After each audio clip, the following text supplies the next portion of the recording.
자, 여러분 안녕하세요.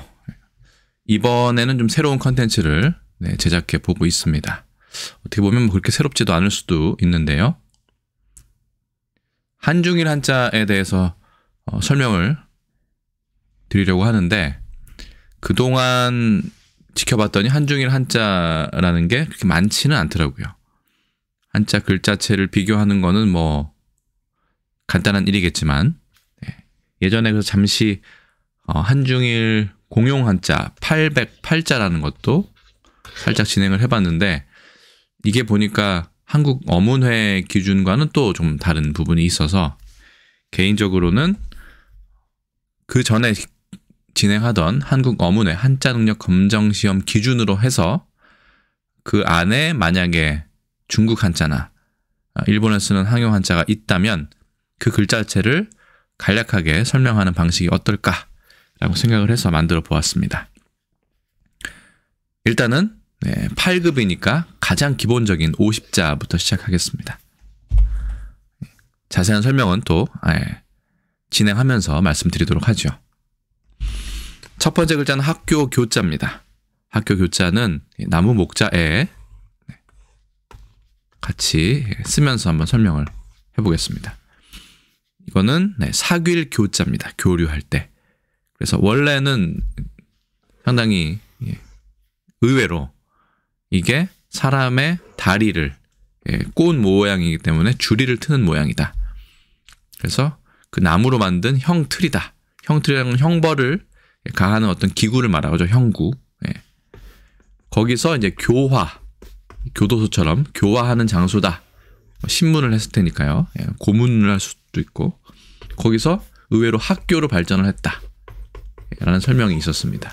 상당히 재미있어서 여러분께 설명을 드리고, 일단은 한번 써볼까요? 자, 획수는 여기에 너무 매몰되면 안 되겠지만 한자를 예쁘고 효율적으로 쓰는 방법이라고 보시면 되겠습니다. 한번 써보겠습니다. 하나, 둘, 셋, 넷, 다섯, 여섯, 일곱, 여덟, 아홉, 열 이렇게 되어 있습니다. 학교 교자 총 10획으로 되어 있죠. 그래서 앞으로 나무 목자와 사귈 교자가 나오면 원래는 그런 뜻이었구나 라고 생각하시는 것도 괜찮을 것 같습니다. 뭔가 나무로 이렇게 다리가 교차해 있는 모습이 보이죠? 한 번 더 써보고 다음 글자 넘어가겠습니다. 하나, 둘, 셋, 넷, 다섯, 여섯, 일곱, 여덟, 아홉, 열 이렇게 되어 있습니다. 넘어가겠습니다. 학교 교자입니다. 두 번째 건 가르칠 교자인데, 이거는 점효자하고 좀 이렇게 바뀌었죠. 그다음에 아들 자자, 그리고 칠복자, 이 세 개가 결합된 한자라고 볼 수 있습니다. 이거는 이제 점을 치는 가지라고 봐도 되고요. 여기서 공부하다는 뜻으로 봐도 될 것 같습니다. 아들 자자는 자녀를 말하고요. 칠복자는 이렇게도 쓰는데 이것은 때리다는 뜻이죠. 오른손으로 뭔가 막대기를 가지고 이렇게 때리는 그런 모습을 보시면 될 것 같습니다. 그래서 이게 합쳐진 것이 가르칠 교자입니다. 자녀가 공부를 하는데, 옆에 그림을 보시면 나뭇가지로 이렇게 때리는 것 같은 신용을 하죠. 지금과는 아주 많이 다른 예전의 교육 방식이라고 보시면 됩니다. 써보겠습니다. 하나, 둘, 셋, 넷, 다섯, 여섯, 일곱, 여덟, 아홉, 열, 열하나. 이게 가르칠 교자입니다. 학교 교자랑은 좀 많이 다르죠. 뜻도 다르고. 이거를 이제 신자체, 간체자라고 되어 있는데, 신자체는 흔히 말하는 일본 약자라고 보시면 됩니다. 간략한 글자. 간체자는 간화자라고도 하는데, 간략화된 글자. 이건 중국 대륙에서 현재 쓰고 있죠. 싱가포르에서 쓰고 있지만, 이것도 연습을 해야 되는 게 한자 능력 검정 시험에는 약자 문제도 나옵니다. 그렇기 때문에 이렇게 또 우연히 일본 약자와 중국의 약자가 겹쳐지는 경우도 있고, 서로 다른 경우도 있고, 한쪽만 있는 경우도 있고 그렇습니다. 한국 어문의 기준 배정 한자가 나올 때 이런 일본이나 중국의 간략화된 글자가 있으면 함께 소개해드리고 한번 써보는 시간을 갖도록 하겠습니다. 약자 한번 써볼까요? 하나, 둘, 셋, 넷, 다섯, 여섯, 일곱, 여덟, 아홉, 열, 열하나 이렇게 되어 있습니다. 신자체, 간체자 이렇게 됐고요. 옆에 있는 건 발할 희자인데 여기서도 보면 이 그죠? 효 점괘 효자가 있는 걸 알 수 있습니다. 여기는 이제 수건에서 이 자수를 수를 놓았다는 그런 뜻이고요. 옆에 있는 고칠 개자만 잠깐 보시겠습니다. 고칠 개자와 가르칠 교자가 어떻게 관련이 있느냐? 거의 비슷합니다. 이런 건 아이고 이거는 거의 갓난아이를 말합니다. 이게 뱀사자인데 갓난아이가 뱀처럼 뭐 이렇게 생겼다고 생각했나 봐요. 중요한 거는 옆에 다 이렇게 무언가를 들고 이렇게 때리는 신용을 하고 있습니다. 지금의 교육 방식과는 말씀드렸지만 상당히 거리가 있고요. 그래서 버릇을 고쳐야 되는데 아이의 버릇을 아주 어린 아이인 것 같아요. 얘는 그냥 어린이고 얘는 어린 아이. 어떤 매를 들어서 교육을 하는 어떤 예전에 그런 모습을 볼 수 있습니다.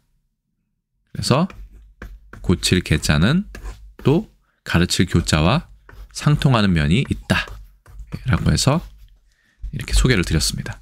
고칠 개자는 5급 할 때 다시 나오니까요. 그때 다시 설명드리겠습니다. 9구자를 보시겠습니다. 대부분의 1부터 10까지 한자는 뭐 1, 2, 3은 뭐 상관없는데 9구자나 6, 6자나 뭐 7, 7자나 이런 걸 보시면 그 자원이 좀 불분명한 면이 있습니다. 그래서 굳이 이거를 가지고 이 숫자 9이 됐다 이렇게 설명드리기보다는 이런 거는 자원이 불분명하기 때문에 그냥 쓰기 연습에만 집중하도록 하겠습니다. 9구자는 팔꿈치, 팔을 구부린 모양으로 되어 있는데요. 어쨌든 획순에 주의하면서 한번 써봅시다. 이렇게 먼저 내리고 이렇게 마무리합니다. 2개밖에 안 되지만 힘 역자는 반대로 이렇게 써야 되는데 9구자는 아래로 먼저 내리고 그 다음에 마무리를 합니다. 9구자입니다. 넘어가겠습니다. 나라국자. 나라국자는 이게 애운담 위자라고 하는데 이걸 먼저 쓰고요. 그 다음에 창과자를 쓰다가 마무리하는 이 방식입니다. 이것도 보시면 이거는 이제 성벽인 것 같죠? 그리고 옆에 보시면 이거는 창과자입니다. 이건 다시 또 그 안에 작은 성이 또 있네요. 이거는 경계선이라고 생각하시면 될 것 같아요. 그러니까 기호로 보시면 되는데 성 안에 성이 또 있습니다. 그것을 창으로 혹은 이 구획을 경계선을 지키는 그런 모양이라고 생각하시면 되겠습니다. 자, 그래서 다시 써보시면 하나, 둘입니다. 셋, 넷, 다섯, 여섯, 일곱, 여덟, 아홉, 열, 열하나, 총 11획이 되죠. 그래서 이거를 이제 줄여서 쓰다 보니까 일본과 중국과 일본에서는 이렇게 씁니다. 하나, 둘, 셋, 넷, 다섯, 여섯, 일곱, 여덟 이렇게. 지금 전자펜으로 쓰다 보니까 똑바로 써지지는 않네요. 자, 다시 한번 하나, 둘, 셋, 넷, 다섯, 여섯, 일곱, 여덟. 이게 약자 혹은 신자체 같은 말이고요. 간체자, 간화자 같은 말입니다. 이것도 쓸 줄 알아야겠죠. 우리나라에서 자주 씁니다. 다시 한번 써보겠습니다. 나라국자입니다. 하나, 둘, 셋, 넷, 다섯, 여섯, 일곱, 여덟, 아홉, 열. 마지막 열하나. 생각하시면 되고요. 앞에 그 가르칠 교자와 고칠 개자가 연관이 있다고 말씀드렸는데 사실은 이 혹자도 나라국자와 마주 밀접한 관계가 있습니다. 보시면 거의 비슷하게 생겼죠. 이렇게 생겼습니다. 이게 다 갑골문이고요. 혹자와 나라국자는 사실은 그 원래 원형 형태가 같습니다. 이렇게 이거 보이시는지 모르겠어요. 꼬챙이가 있는 창입니다. 이 창은 전쟁 때 멀리 있는 적을 찍어서 당겨서 어디서 떨어뜨리거나 말 위에서 떨어뜨리거나 할 때 쓰던 창이라고 합니다. 이 창 과자인데 그 창에서 왔다고 보시면 되고 무기로 성과 경계선을 지킨다 정도 생각하시면 되는데 나중에 혹혹자 위에다가 에운담이 또 그 둘레를 에워쌌죠. 그래서 나라 국자가 생겼다. 혹혹자는 왜 혹시가 됐느냐? 혹시 누가 우리의 국경을 우리의 성을 침범할까 두려워 경계를 서는 그런 뜻에서 생기는 단어다. 글자다. 라고 생각하시면 되겠습니다. 군사 군자도 좀 재밌습니다. 일단 써볼까요? 하나, 둘, 셋, 넷, 다섯, 여섯, 일곱, 여덟, 아홉. 총 9획이네요. 여기 빠졌지만. 근데 군사 군자 보시면 이 위에 이게 덮을 멱자입니다. 그렇죠? 덮을 멱자인데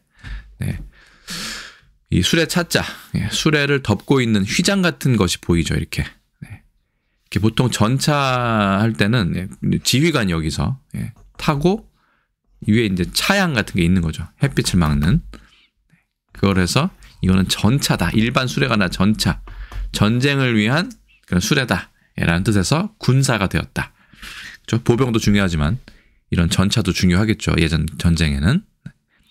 그래서 나중에 보시면 이 수가 제방변이 붙으면 이게 지휘관이 손으로 지휘하는 휘두를 휘자가 됩니다. 지휘하다 할 때 휘자. 군사 군이 됩니다. 다시 한번 하나, 둘, 셋, 넷, 다섯, 여섯, 일곱, 여덟, 아홉 이렇게 돼 있죠. 군사 군. 참고로 이 수레차, 수레거라고도 하는데요. 이 글자는 간체자로는 옆에 보시는 것처럼 하나, 둘, 셋, 넷 이렇게 씁니다.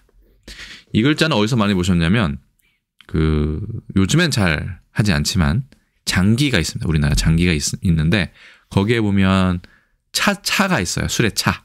그거를 이렇게 쓰이는 글자를 보신 적이 있을 겁니다. 보통 파란색이나 초록색, 그렇죠? 한나라와 초나라의 싸움이죠. 유방과 한우의 싸움인데 한우 군사가 초나라인데 거기에 이제 초서체가 있습니다. 한자는 다르지만 이 초서가 바로 이 글자입니다. 이 글자를 정형화한 게 바로 이 글자죠. 그래서 간체자는 이렇게 씁니다. 하나, 둘, 셋, 넷, 다섯, 여섯. 중국어를 학습하시는 분이라면 필수적으로 연습하셔야 되고 꼭 중국어를 배우시지 않더라도 한자가 지금 중국에서 어떻게 쓰이는지 궁금하신 분들은 참고하시면 좋을 것 같습니다. 군사 군자 한번 다시 쓰겠습니다. 하나, 둘, 셋, 넷, 다섯, 여섯, 일곱, 여덟, 아홉. 이 글자는 나중에 수레 차자 나올 때 다시 설명드리겠습니다. 수레 바퀴를 위에서 본 그림인데 넘어가겠습니다. 쇠금, 성김 돼 있습니다. 이거는 이제 도가니 모양이라고 돼 있어요. 금속을 가공할 때 쓰는 모양인가 봐요. 그래서 나중에 이렇게 바뀌었습니다. 재밌는 건 처음에 이제 금문에 이렇게도 돼 있었다는 거죠. 이게 이제 황금 덩어리를 말하는지 모르겠지만 금문에 또 이렇게 된 것도 보이는 것 같고요. 근데 이 두 점이 여기에 온 거죠. 그렇죠? 네. 그래서 원래는 금속 여러 가지 이제 오색, 금, 은, 동, 주석, 철 이걸 말하다가 나중에는 황금, 금속을 대표하는 게 황금이죠. 황금에 딸린 애들이니까 황금속. 그런 소속된 금부치를 말하는 게 쇠금이 됐습니다. 그래서 여러 가지 금속을 말하고요. 원래는 이 도가니 모양 밑에 불이 활활 타고 있는 합금을 만드는 거나 아니면 금속을 재련하는 거겠죠. 그런 부분이 됩니다. 다시 한번 보겠습니다. 하나, 둘, 셋, 넷, 다섯, 여섯, 일곱, 여덟. 이 부분은 좀 짧고 이 부분은 그나마 길고 가장 길게 마무리하시면 됩니다. 쇠, 금, 우리나라에선 성, 김자. 성씨 중에 가장 많죠. 우리나라에서는. 남역, 남자 보시겠습니다. 이거는 어원이, 자원이 불분명하기 때문에 따로 설명은 안 드리고 원래는 종 모양의 악기였다. 남쪽으로 걸려 있었다는 설명도 있지만 정설은 아니기 때문에 위에 끈을 매달고 있는 이런 종의 모양이었다고 합니다. 써보겠습니다. 하나, 둘, 셋, 넷, 다섯, 여섯, 일곱, 여덟, 아홉. 남역 남자죠. 자, 이거를 중국에서는 짧게 씁니다. 하나, 둘, 셋, 넷, 다섯, 여섯, 일곱, 여덟, 아홉. 살짝 좀 위아래로 찌그러진 모양으로 쓰는 경향이 있는 것 같아요. 우리는 길게도 씁니다. 이렇게 해도. 이거는 취향에 따라 좋아하시는 방식으로 쓰시면 되겠습니다. 남쪽 할 때 남역 남자입니다. 계집 여자입니다. 요즘에는 여자여, 계집이 여성을 좀 비하하는 뜻이 있다고 해서 계집이라는 표현은 또 쓰지만 여자라는 표현도 요즘엔 쓰게 됩니다. 여성이 다소곳이 무릎을 꿇고 있는 모양으로 되어 있습니다. 그렇죠? 뭔가 여자는 이렇게 무릎을 꿇고 단정하게 다소곳하게 있어야 된다라는 어떤 남존여비, 좀 전근대적인 사상이 어쩔 수 없이 반영이 된 거겠죠. 써보겠습니다. 이게 하나입니다. 하나, 둘, 셋 이렇게 됩니다. 이게 좀 조금 나와도 돼요. 이렇게 상관없습니다. 여자여, 계집 여자입니다. 나중에 어미 모자도 보실 텐데 그 부분도 이 부분과 비슷합니다. 네, 다소곳하게 손을 모으고 무릎을 꿇고 앉아있는 그런 모양입니다. 재밌는 거는 이 초서체를 보시면 재밌습니다. 이렇게 돼 있죠. 네. 일본어 매, 히라가나 매에 해당합니다. 일본어 히라가나는 대부분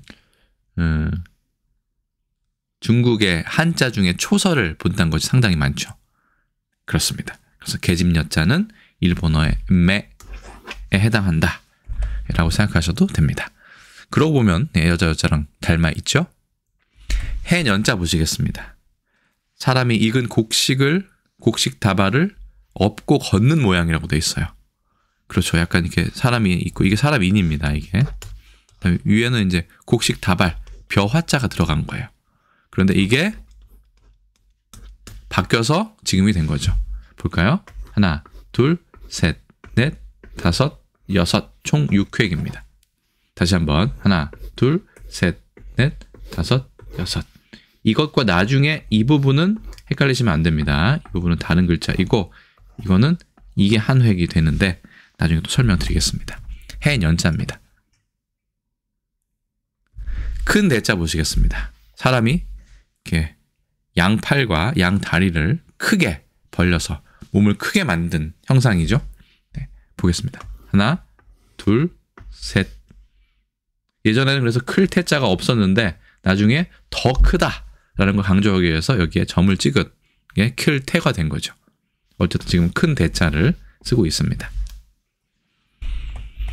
과장된 모습입니다. 그 동물이 자기의 몸을 크게 보이게 하고 싶을 때 보통 이렇게 크게, 그렇죠? 최대한 크게 확대를 하죠. 그러니까 이거는 과장하다의 뜻도 포함되어 있습니다. 지나치다의 뜻도. 근데 그런 것은 클태가 보통 담당하고 있죠. 현대 중국어나 한자에서는요. 이건 지나치다의 뜻이 현대 중국어에는 있습니다. 타이라고 읽죠. 그 다음 보시겠습니다. 동력 동자입니다. 동력 동자는 신기하게도 원래는 보따리를 꽁꽁 묶은 모습을 나타낸다고 되어 있습니다. 이거는 홍콩에 있는 Bank of East Asia, BEA라는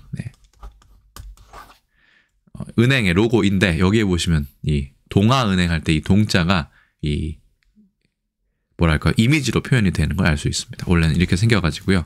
원래는 물건의 뜻이었습니다. 근데 나중에 보시면 소전에 보시면 해가 나무 사이에서 이렇게 뜨고 있는 모양과 비슷하죠? 이렇게. 그래서 이게 이제 동쪽에서 뜬다 해서 동력 동자가 되었다는 설명이 있습니다. 어쨌든 그래서 지금도 중국에서는 이 글자가 물건의 뜻으로 쓰이기도 합니다. 동서라고 하면 이건 물건의 뜻도 있죠. 써보겠습니다. 하나, 둘, 셋, 넷, 다섯, 여섯, 일곱, 여덟 이렇게 돼 있네요. 동력, 동입니다. 자, 간제자 보실까요? 간제자는 아까 그 술의 차자랑 좀 비슷한데 하나, 둘, 셋, 넷, 다섯입니다. 아까 술의 차자는 이렇게 생겼죠? 좀 비슷하죠? 동력, 동자, 발음도 비슷해요. 동 이렇게 해가지고 간제자만 있고 일본 약자는 없습니다. 동력, 동자 그런 뜻이 있구나 라고 생각하시면 되고 여기 보면 초서가 있죠. 초서 보시면 이거를 그대로 간제자로 가지고 왔구나 라고 생각하시면 됩니다. 동력, 동입니다. 원래는 꽁꽁 싸맨 물건의 모습이다 라는 것이 좀 재밌죠. 여섯 륙자 보겠습니다. 여섯 륙자는 이거는 어원이 불분명합니다. 원래는 무슨 집같이 보이죠? 지붕이 있는 그게 여섯 육자로 바뀌었는데 왜 그렇게 바뀌었는지에 대해서는 정설이 없기 때문에 소개해드리지 않겠습니다. 부수는 8팔로 되어 있습니다. 근데 의미는 여섯 육이 여덟 팔과 어떤 관련이 있는지 잘 모르겠습니다. 초서체가 참 재밌죠? 이렇게 넘어가겠습니다. 여섯 육자입니다. 일만 만자 보시겠습니다. 조금 복잡한 한자가 나왔네요. 총 13획인데 한번 써보겠습니다. 풀초 같은 경우는 원래는 뭐 이렇게 돼 있지만 그렇죠? 이거를 이렇게 표시하죠. 근데 이걸 3획으로 쓰느냐 아니면 4획으로 쓰느냐에 따라 총 획수가 달라집니다. 3획으로 쓰면 이거는 보통 속자를 쓰든가 아니면 중국과 일본에서는 3획으로 주로 씁니다. 그런데 우리나라는 아직도 특히 한국 어문의 기준으로 본다면 이 풀초는 초두변은 초두머리는 4획입니다. 하나, 둘, 셋, 넷 이렇게요. 그래서 보시면 이 13획도 아마 4획 기준으로 센 총획수일 것입니다. 한번 써보겠습니다. 하나, 둘, 셋, 넷, 다섯, 여섯, 일곱, 여덟, 아홉, 열, 열하나, 열둘, 열셋. 그래서 일만 만자 총 13획입니다. 상당히 획수가 많은 편이죠. 그래서 일본과 중국에서는 일찌감치 약자를 썼습니다. 볼까요? 하나, 둘, 셋 이렇게 되어 있습니다. 하나, 둘, 셋. 일만 만자는 좀 재미있게도 전갈, 긴 꼬리 원숭이 우라고 되어 있는데 꼬리 원숭이는 제가 잘 모르겠고요. 전갈의 모습을 상징을 했는데 이게 일만 만자로 바뀐 것이 상당히 신기합니다. 실제로 지금 중국 글자 중에 보면 한자 중에 보면 일만 만자 이거 약자죠. 중에 이걸 보면 이게 전갈이란 뜻입니다. 일만 만자를 쓴 것을 남아 있다는 얘기죠. 그 얘기는 이렇게 쓸 수도 있다는 얘기일 것 같습니다. 이렇게 쓰거나 아니면 이렇게 쓰거나 하는 게 전갈 만자라는 얘기가 되겠죠. 어쨌든 일만 만자 다시 한번 써보겠습니다. 하나, 둘, 셋, 넷, 다섯, 여섯, 일곱, 여덟, 아홉, 열, 열하나, 열둘, 열셋. 이 자원을 찾는 거는 상당히 시간이 드는 과정입니다. 그럼에도 불구하고 이 자원을 찾아가는 이유는 한자의 원형을 알아가는 아니면 처음 만나는 한자를 이해하는 데 도움이 되지만 가장 중요한 문제는 제 개인적으로는 이렇게 생각합니다. 암기를 할 때 단순 암기를 할 수도 있습니다. 계속 쓰면서 그것도 좋은 방법이죠. 하지만 사람이 암기를 할 때는 선택적으로 암기를 하게 되고 그 암기를 할 때 가장 효율적인 방법 중에 하나가 이야기를 만들어서 암기를 하는 거죠. 아마 많이 경험을 해보셨을 거라 생각합니다. 그래서 한자도 이야기가 있는 이 형성 과정에 이야기가 분명히 존재하거든요. 그것과 함께 공부를 하면 처음에는 시간이 훨씬 오래 걸리겠죠. 지금 좀 설명을 이렇게 드리는 것도 그렇고 하지만 나중에는 기억하기에는 훨씬 효율적인 방법이 될 것입니다. 그래서 이거 같은 경우는 직접적인 연관은 없지만 이게 그 전갈의 모습이었구나 라는 정도를 알아도 한자를 외울 때 좀 덜 심심하지 않을까라는 생각이 들기도 합니다. 넘어가겠습니다. 어미 모자입니다. 아까 그 계집 여자, 여자 여자 보실 때 이게 생각나실 거예요. 점이 빠진, 네, 점이 빠진 게 바로 여자 여자였는데 여기 보시면 점이 붙어 있습니다. 이것은 예상하실 수 있겠지만 어머니가 아이에게 젖을 줄 수 있다라는 것을 강조하기 위해서 어머니의 가슴을 여기다가 상징화해서 붙여놓은 것입니다. 자, 그래서 계집 여자가 지금 많이 바뀌었지만 그래도 어미 모자에는 이게 점이 2개가 찍혀 있는 것이 그런 얘기입니다. 볼까요? 자, 써보겠습니다. 하나입니다. 둘, 그래서 약간 삐쳐요. 셋, 넷, 다섯 이렇게 됩니다. 하나, 둘, 셋, 넷, 다섯. 어미 모자입니다. 네. 계집 여자도 아까 잠깐 보실까요? 네. 두 글자의 차이를 명확하게 보실 수 있습니다. 그리고 변천 과정도 알 수 있죠. 거의 비슷합니다. 그렇죠? 어머니의 가슴을 형상화하다가 갑자기 어느 순간 바뀌었네요. 그렇죠? 그래서 계집 여자와 어미 모자, 물론 둘 다 여성이지만 이렇게 출발점이 좀 비슷한 느낌이 있습니다. 참고로 어미 모자하고 이 말 무자가 있습니다. 이렇게. 이거는 좀 구분을 해야 됩니다. 이 말 무자도 사실은 여성의 가슴과 관련이 있지만 네, 그거는 또 말 무자가 나올 때 설명을 드리겠습니다. 이건 말 무자고요. 어미 모자는 확실히 점을 찍는 겁니다. 이렇게. 네, 됐습니다. 그리고 또 중국에서는 특이하게 어미 모자 같은 거 쓸 때 점 2개 찍을 때 이거 쓰고 가로에 긋고 이렇게 쓰는 경우도 있는데 아무 상관이 없습니다. 어떻게 쓰셔도. 획순이라는 거는 말씀드렸지만 글자를 효율적으로 쓰기 위해서 혹은 더 예쁘게, 더 아름답게 쓰기 위해서 쌓여온 어떤 경험의 방식이지 이것이 불변의 진리는 아니라는 사실을 다시 한번 강조드립니다. 물론 획순에 따라 쓰는 거는 좋겠죠. 그리고 실제로 어문에서는 획순 문제도 나오는데 어문의 문제에 대비를 하기 위해서라도 획순은 알아둘 필요가 있습니다. 특히 처음 한자를 배우시는 분들이라면 획수는 좀 중요한 어떤 가이드, 안내가 될 수 있겠죠. 길잡이가. 나무 목자 보시겠습니다. 나무 목자는 위에는 줄기, 위에는 가지, 가운데는 줄기, 아래는 뿌리 이렇게 보시면 되겠네요. 자, 하나, 둘, 셋, 넷입니다. 이거를 굳이 여기 보시면 삐친 게 있는데 이거 굳이 이렇게 삐칠 필요는 없습니다. 삐친다는 거는 이 다음 획을 하기 위해서 이렇게 한 건데 네, 이거는 반드시 삐쳐야 되는 건 아닙니다. 반드시 삐쳐야 되는 경우가 있죠. 그런 한자는 또 삐침을 강조하시되 나무 목자 같은 경우는 원래는 그냥 내리는 이런 글씨라고 보시면 됩니다. 나무 목. 넘어가겠습니다. 문자입니다. 문자는 예전에 이렇게 생긴 문과 비슷하죠? 네, 이렇게도 생겼었나 봐요. 갑골문에. 대충 이렇게 생겨다가 이제 문을 밀고 들어가는 거죠. 이 부분이 위로 다 올라왔습니다. 쓰기 편하게. 보실까요? 하나, 둘, 셋, 넷, 다섯, 여섯, 일곱, 여덟입니다. 됐죠?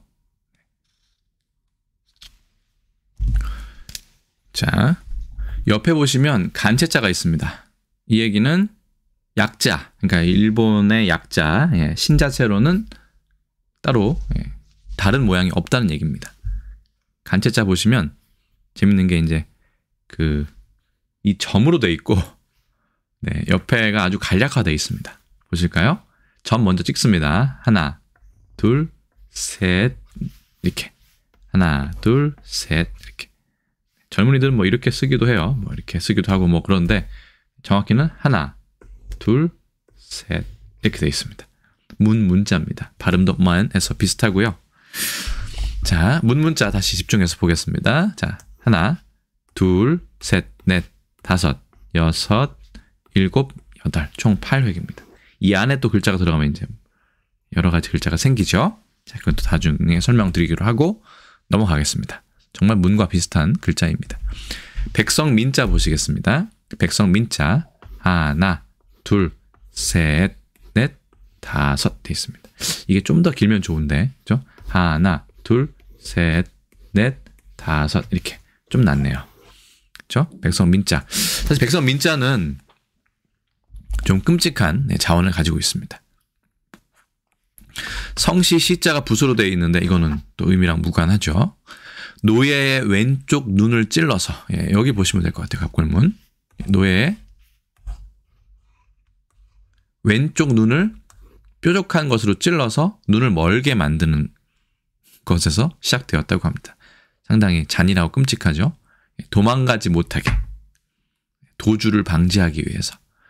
그래서 이렇게 노예를 상징을 했었는데 그게 이제 어리석은, 예전엔 그랬겠죠. 군주가 봤을 때는 백성이 어리석고 요즘의 국민이나 인민과는 다르겠죠. 그런 존재로 여겼다는 사실을 알 수 있습니다. 백성 민자입니다. 그래서 그 준 특급에 오시면 백성 맹자가 있습니다. 이게 민이하는 맹인데 이것과도 관련이 있죠. 이게 이제 중국에서는 좀 사람을 하찮게 보는 그런 단어에 많이 쓰이거든요. 거기에 민자가 들어가는 것도 상당히 재미있습니다. 백성 민자 살펴보았고요. 흰 백자 보시겠습니다. 흰 백자는 이 촛불의 모양이고 안에는 심지라고 되어 있는데 심지가 어떻게 위에로 이렇게 나와 있네요. 안에 거는 또 타고 있는 심지의 안쪽을 그린 것 같아요. 그렇죠? 날 일자도 보시면 그 안쪽에 이게 있는데 여기도 보시면 안쪽에 이렇게 있습니다. 해 안쪽, 불 안쪽에 뭔가 타고 있는 게 두 가지가 보인다는 얘기인 것 같아요. 제가 봤을 때는. 어쨌든 심지를 쓰고 그 다음에 날 일자 쓰면 됩니다. 다시 한번요. 하나, 둘, 셋, 넷, 다섯. 이렇게 간단한 글자는 한중일 삼국이 글자체가 차이가 없죠. 흰 백자 보셨습니다. 참고로 위에 한일자를 더 붙이면 이건 일백, 백이 되죠. 그 다음 보시면 아비부자입니다. 아비부자 보시면 누군가 돌을 들고 있는 모양이 되어 있다고 해요. 이 부분은 제가 찾지를 못했는데 갑골면을 보시면 아까 그 칠복자랑 비슷하게 되어 있습니다. 이게 이제 돌이나 어떤 손도끼? 돌도끼. 손도끼가 아니라 돌도끼죠. 그래서 권력자나 농경, 수렵, 교육을 담당하는 어떤 남자, 아버지 같은 사람도 아비부자를 씁니다. 그래서 사부님 할 때도 아비부자를 쓰는 경우가 있죠. 사부. 자, 그래서 써보겠습니다. 하나, 둘, 셋, 넷입니다. 아까 사귈 교자랑 비슷하게 생겼죠? 그렇습니다. 아비부자입니다. 넘어가겠습니다. 북녘, 북, 달아날 배 이렇게 되어 있습니다. 이거 같은 경우는 음도 두 개고 뜻도 두 개가 됩니다. 두 사람이 등을 맞대고 대립하는 모습이라고 되어 있습니다. 그게 어떻게 북쪽이 되었는지는 모르겠습니다만 써보겠습니다. 하나, 둘, 셋, 넷, 다섯. 다시 한번요. 하나, 둘, 약간 셋, 넷, 다섯. 북녘, 북, 달아날 배자입니다. 그래서 배신이라고 할 때는 이걸 배신할 때는 등 배자를 쓰고요. 패배라고 쓸 때, 패배라고 쓸 때는 패부로 읽으면 안 됩니다. 패배라고 읽어야 되고요. 자, 뭐 그렇습니다. 말씀드린 것처럼 등 배자랑 비슷하죠? 이거는 이제 그 육달월이 들어갔고, 이건 없는 차이가 있겠습니다. 21번째 글자는 넉사자입니다.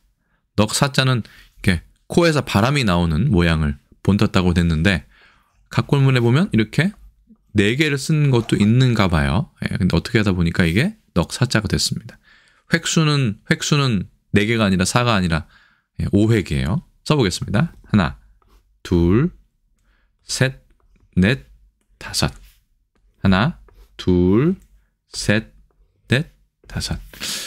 붓글 쓸 때는 조금 납작하게 쓰기도 해요. 이렇게 쓰기도 합니다. 넉사자입니다. 숫자 4을 말하죠. 4를. 그래서 사실은 이거를 숨쉬다의 뜻으로 해석을 하려면 이 마음 심자로 쓰기도 하고요. 이렇게 숨쉴 희자입니다. 쉴 희. 우리나라 한자에는 없습니다. 급수에는 없고 이렇게 쓰거나 아니면 입구자로 써가지고 이게 쉴 희자로 쓴다는데 그러면 이게 콧구멍으로 바람이 슉 나오는 네, 그런 모양이 그런 뜻이 남아있다라고 생각하시면 되겠죠. 특급에도 없는 네, 급수외 한자입니다. 네, 계속해서 보실까요? 매산자입니다. 예. 매라는 거는 예전에는 외라고도 했었는데 실제로는 매가 우리 그 산을 이르는 옛 우리말이라고 돼 있죠. 외보다는 매가 맞다고 돼 있어서 중간에 바뀌었어요. 그래서 지금은 외산이 아니라 매산이라고 합니다. 이 매가 산을 뜻하는 경우는 많이 있죠. 그렇죠? 메밀도 마찬가지고요. 매에 돼지가 들어가면 멧돼지가 되죠. 그리고 뭐 맷비둘기 이런 걸 혹시 아실지 모르겠는데 산비둘기를 맷비둘기라고도 하거든요. 네. 어쨌든 매산입니다. 그래서 매가 아니라 매다. 네. 그리고 갑골문 보시면 이게 위에는 이렇게 많이 나오고 아래는 좀 네, 옆에는 가운데는 좀 높고 옆에는 좀 네. 얘는 주봉이고 네. 이게 따로 표시를 했었는데 이 부분이 아직도 지금 남아있죠. 하나, 둘, 셋입니다. 하나, 둘, 셋. 그래서 매산자가 됩니다. 이것도 간단하기 때문에 한중일 삼국의 글자체가 똑같습니다. 석삼자 보시겠습니다. 석삼자는 네, 이렇게 가지를 3개 놓은 모양으로 됩니다. 산가지라고 하는데 산가지가 이 산입니다. 샘산자, 샘을 하는 가지로 산목이라고 합니다. 그래서 1도 그렇고 2도 그렇고 3도 그렇고 다 산가지를 늘어놓은 모양입니다. 아까 심지어는 4도 보시면 이렇게 되어 있는 걸 알 수 있죠. 근데 얘가 이렇게 바뀌는 거였죠. 자, 그래서 석삼자 되는데 뜬금없이 기운 기자를 하나 가져왔습니다. 이거 보실까요? 석삼자의 갑골문, 기운 기자의 갑골문입니다. 보시면 석삼자는 똑같이 같은 가지를 놓았고요. 기운 기자는 이거 다릅니다. 이렇게 가운데 게 짧아요. 이거는 이렇게 그 바람에 혹은 구름에 이런 흐름을 나타냅니다. 그래서 서로 구분이 됐었는데 이게 너무 구분이 안 되다 보니까 얘가 바뀌기 시작했어요. 그래서 이렇게 됐네요. 그다음에 이렇게 되고요. 그러다가 이것도 안 되겠다. 이것도 삼자랑 비슷하다고 생각했는지 안쪽에 쌀 밑자를 넣기 시작했습니다. 이건 나중에 기운기 7급 준 7급인데 설명드릴 때 다시 설명드리겠습니다만 네. 밥을 지을 때 나는 증기를 뜻하는 실제로는 지금은 중국에서는 그냥 이렇게만 씁니다. 네. 그렇죠? 일본에서는 여기 사이에 이거를 넣고요. 자, 그래서 석삼자와 기운기자가 원형은 비슷했다 라는 걸 보시면 좀 재미있으실 수도 있습니다. 날생자 보겠습니다. 날생자 보시면 이 땅 위로 싹이 돋아난 모습이라고 돼 있어요. 그래서 뭐 이렇게 돼 있나요? 네. 그 생자죠. 그래서 네, 이걸 이렇게 표현하는 곳도 있습니다. 실제로 한자를 쓸 때요. 좀 예스러움을 강조하기 위해서 날생자입니다. 땅 위로 싹이 돋아난 모습 생각하시면 되고요. 써보겠습니다. 하나, 둘, 셋, 넷, 다섯. 살아있다의 뜻이죠.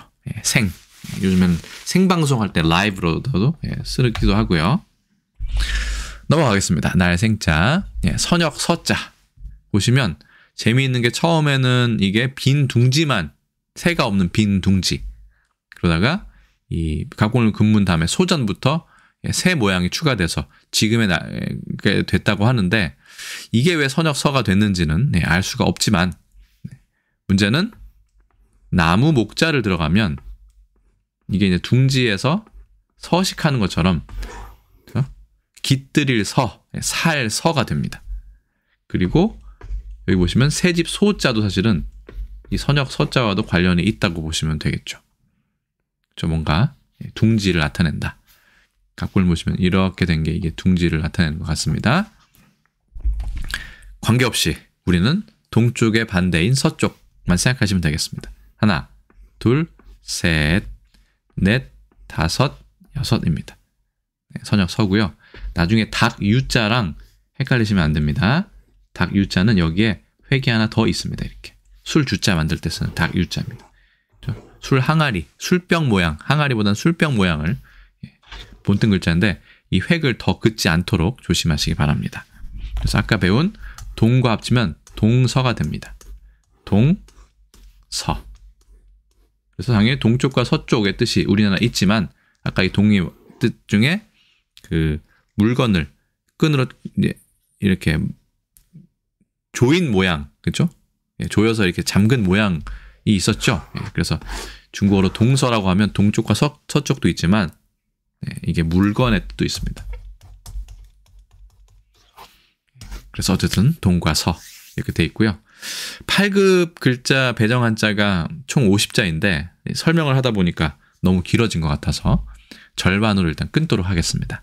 그래서 지금 해설본 8급 한중일 한자 쓰기와 설명 컨텐츠는 잠깐 여기서 또 끊었다가 두 번째 2회차로 나누어서 2회차에서는 26번 한자부터 50번 한자까지 그렇게 하나하나 살펴볼 수 있도록 하겠습니다.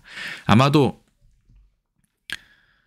이 한자 설명은 모든 글자를 설명하기는 어렵습니다. 하지만 이렇게 간단한 기초 한자일수록 자원풀이가 좀 더 용이한 면이 있습니다. 좀 수월하고 그렇기 때문에 처음 이 초기의 한자, 좀 기초적인 한자, 기초라고 하겠습니다. 기초적인 한자 같은 경우는 이렇게 자원풀이 같은 경우도 제가 조사하고 아는 바까지만 설명드리겠지만 앞으로 시간이 흐르면서 중고급 한자가 나오겠죠. 그럴 때는 자원풀이는 딱히 안 하고 넘어가는 경우도 꽤 있을 거로 생각합니다. 그러니까 처음이니까 이렇게 좀 자세하게 설명이 되고 있구나 정도로 생각하시면 되겠습니다. 모두 고생하셨고 저는 또 다음에 다른 컨텐츠에서 인사드리도록 하겠습니다. 여러분 안녕히 계세요.